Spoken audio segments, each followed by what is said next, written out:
Hey everybody, thanks for stopping by today. I'm going to show you how to make apple cider vinegar from scratch.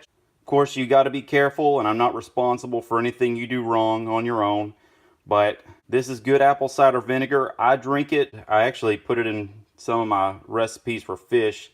Actually, I'll put a link below as soon as that fish cooking video comes out of me using this. But this is just good apple cider vinegar, homemade, and I'm going to show you how to do it now. So let's get started. All right, with apple cider vinegar, I'll start backwards because this is the finished product here. It takes about 2 months to make this. Like I started May the 19th. It's about July the 18th right now. And I don't know the exact date because, I don't know, I'll have to look it up. It doesn't really matter out here. Whenever you don't have anywhere to go, days don't matter. That's called the mother, that white stuff at the top. What I'm going to do is just pour this right here into here. And I just put a paper towel in to filter. And then I'm also going to run it through this little thing right here. So that'll be like that. Alright, now got this thing here. Just run it through like this. Got to slow down to let it catch up with that napkin that it's running through. So sometimes I got to take a little break.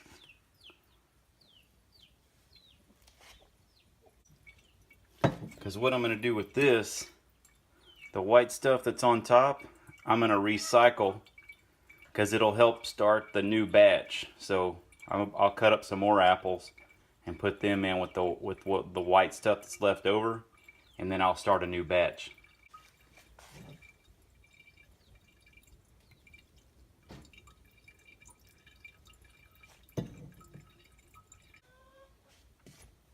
Let me lift it up here and show you.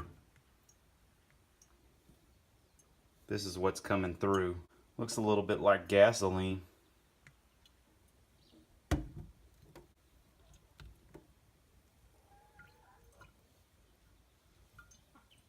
Pretty well clogged it up.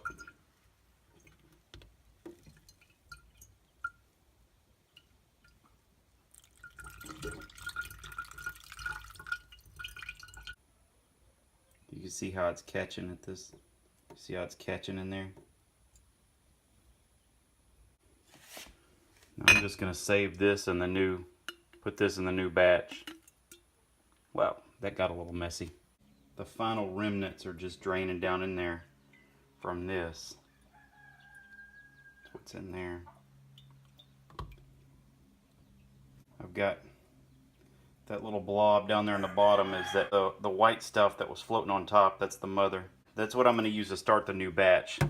And all I did was, to start this batch from scratch, I used apples, but I bought this stuff, and you see right there where it says with the mother.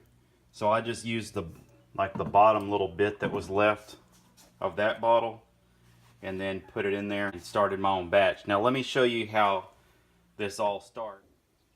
Now while that finishes dripping out right here, this is just the apple that's past its prime is all it is. And you don't have to use an old apple. You can use a brand new one, but I just don't recommend using just a brand new apple whenever you could use the good part for good stuff. A lot of people just say use the apple scraps.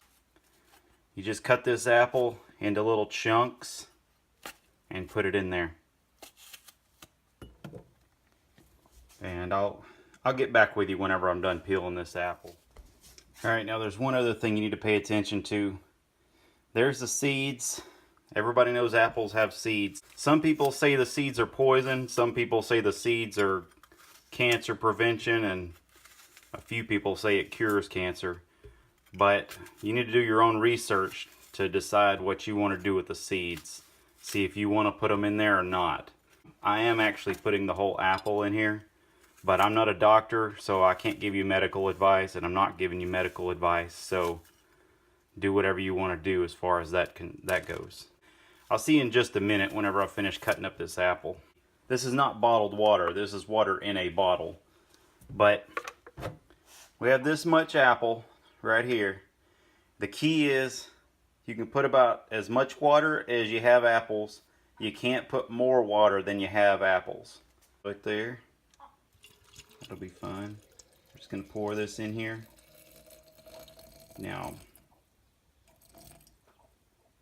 some people say put something in there to hold the apples down, because obviously I could compress these apples down and make them go below the water line. But all I do, and this is the important part, I've ruined a batch before by not doing this. Every 3 days you got to stir it.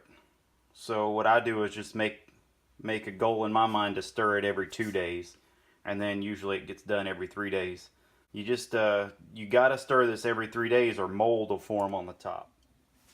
Alright, so your next step, if you want, you could take some cheesecloth. You just got to cover this up. It's got to be breathable.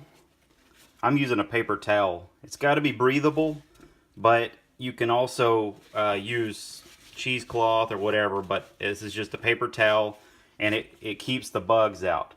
Now I'm going to put a rubber band on here and secure it on, and then it's going to sit for a month. You can sit it for 4 to 6 weeks. Now after that 4 to 6 weeks, you got to take these apple scraps out, and then you're left with the juice and the mother. And you let it sit for another 6 weeks, and then you get this final product here, which we just strained out in the beginning there. So this is just a good looking homemade apple cider vinegar product.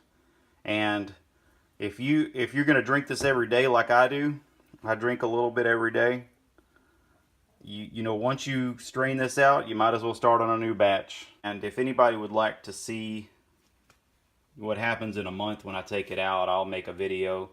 But you guys got the idea. You know how to make the apple cider vinegar now. I'm just going to secure this on with a rubber band and let it sit in a warm, dark place. I usually set it in a box because the whole house is hot all summer. Okay, one last thing I forgot to show. There's the rubber band I put on it. Always label your stuff, because if you're like me and you got several concoctions rolling around the house, you want to have it labeled so you remember what you did, especially whenever stuff like this is going to take 2 months to make.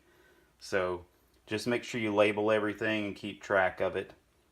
Alright, if you like this video, like, subscribe, and click the little bell at the top so that you can get notifications. Find me on Instagram at Brazos_forager. Thanks.